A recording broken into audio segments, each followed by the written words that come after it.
Biografi John Maynard Keynes. John Maynard Keynes lahir pada tanggal 5 Juni 1883 di Cambridge dari keluarga akademis yang kaya. Ayahnya adalah seorang ekonom dan filsuf, ibunya menjadi wali kota perempuan pertama di kota itu. Ia unggul secara akademis di Eton dan Universitas Cambridge, tempat ia belajar matematika. Setelah lulus, Keynes bekerja di kantor India. Ketika Perang Dunia Pertama pecah, Keynes bergabung dengan Departemen Keuangan.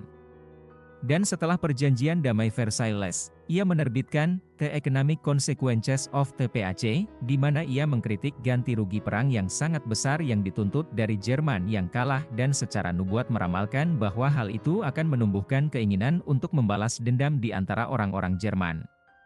Karya Keynes yang paling terkenal, The General Theory of Employment, Interest and Money, diterbitkan pada tahun 1936 dan menjadi tolok ukur bagi pemikiran ekonomi masa depan.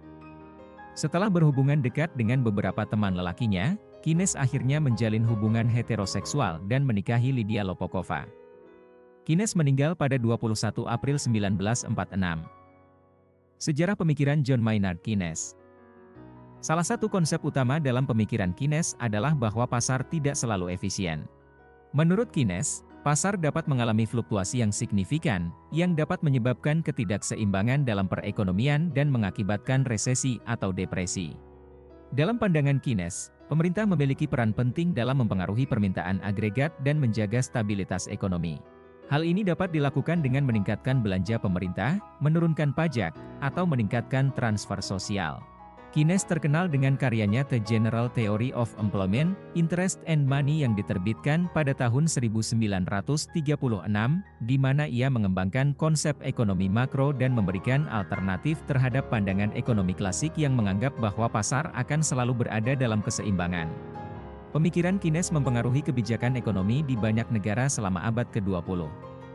Keynesianisme, sebuah aliran pemikiran ekonomi yang didasarkan pada karya Keynes, mendorong pemerintah untuk terlibat secara aktif dalam perekonomian untuk mencapai tujuan tertentu, seperti mengurangi pengangguran dan mempromosikan pertumbuhan ekonomi. Menurut pendapat pribadi saya, pemikiran Keynes tentang bagaimana pemerintah harus ikut campur tangan dalam mengelola ekonomi adalah pemikiran yang tepat. Karena dengan adanya campur tangan pemerintah pengelolaan ekonomi terutama melalui kebijakan moneter dan fiskal, pemerintah dapat mengurangi fluktuasi ekonomi dan mendorong pertumbuhan dengan intervensi yang tepat. Sekian yang dapat saya sampaikan. Terima kasih.